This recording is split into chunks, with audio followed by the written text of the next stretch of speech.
Well, hello everybody. It's been a long time since we've done one of these videos.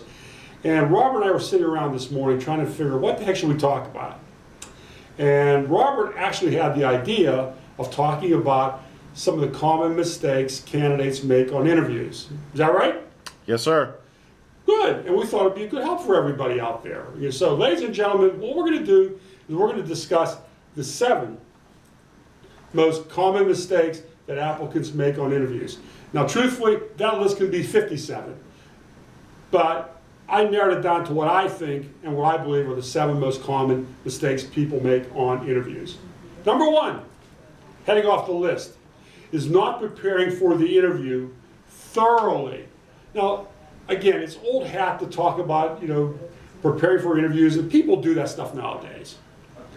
They go to the websites, they look at the websites, and yada, yada, yada, they do all that stuff. But what I'm talking about is going beyond the website and taking a look at who you're talking to that day, and go to their LinkedIn profile. Get a good feel for their particular background, their history, their experience, their education, because it can only help you. And truthfully, you may find common ground and common denominators. So please, when you're going on an interview, take some time to prepare. Put some notes together. Make the employer be aware of the fact that you cared enough to do a little bit of research. But again, go beyond the website. Go to things like LinkedIn. Google their name. See what you can find out. It can only help you. That's number 1. Number 2 is what I always enjoy talking to is the candidate who thinks they're an expert. Sad to say, I've been doing this for 40 years. I like to think I know what I'm talking about. And there's been times when I'll talk to candidates and they're not listening to you and they think they know everything. Again, people that are in the business as headhunters deal with this all day long. We are the experts. It's worth your while to pay attention and listen to us. Because I'll give you an example. We've had applicants go on interviews that they think they know everything. They got the answer for everything. They've been down this road many a time. And then they go on interviews and say something stupid, like they talk negative about their former, previous, current employers or their fellow employees. No employer wants to hear anything negative about anybody. They don't want to deal with that. They don't want that. The second thing people do is they all know how to handle money. I'm making $70,000. What kind of money are you looking for there, Joey? Oh, I need $90,000. And they get shut down and thrown out of the interview right away.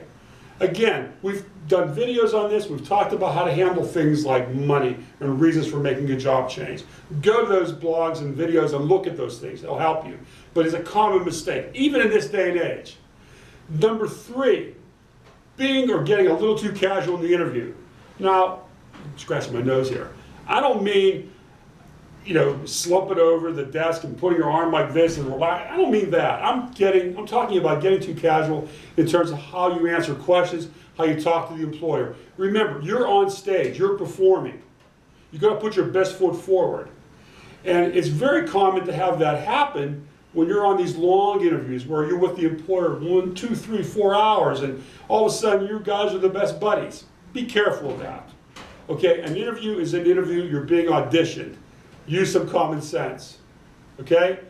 Number 4, the 4th biggest mistake people make is the failure to correlate. Correlate your background. Tie in your experience to the job and the job to your background.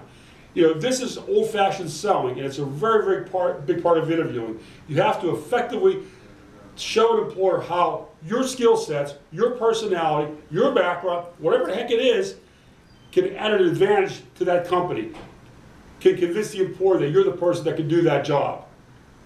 Number 5 is appearance. And again, I'm not talking about going out and buying an Armani suit. No, I'm not talking about that.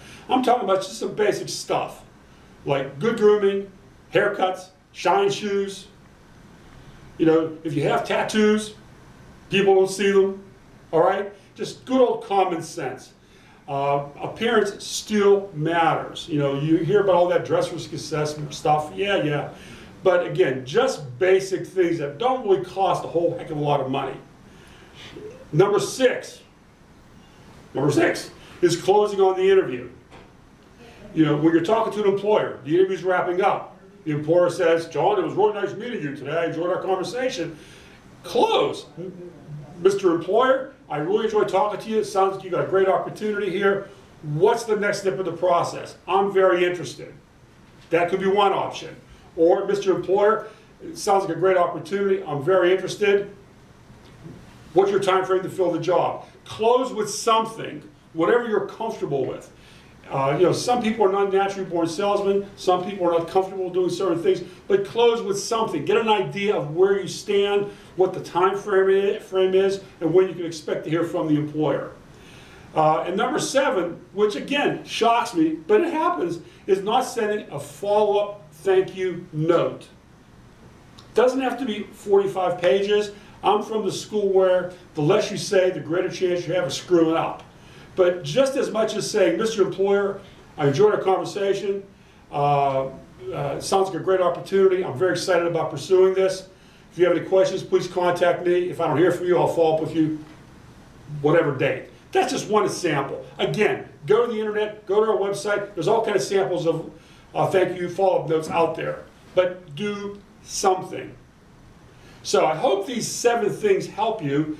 I know we've beaten these things over and over and over and over again, but I hope they really do help you and you can utilize these things on your next interview. And for further insight and for more information, go to our new and improved website. It's new, gloversearch.com. And with that, adios. Talk to you later. Okay?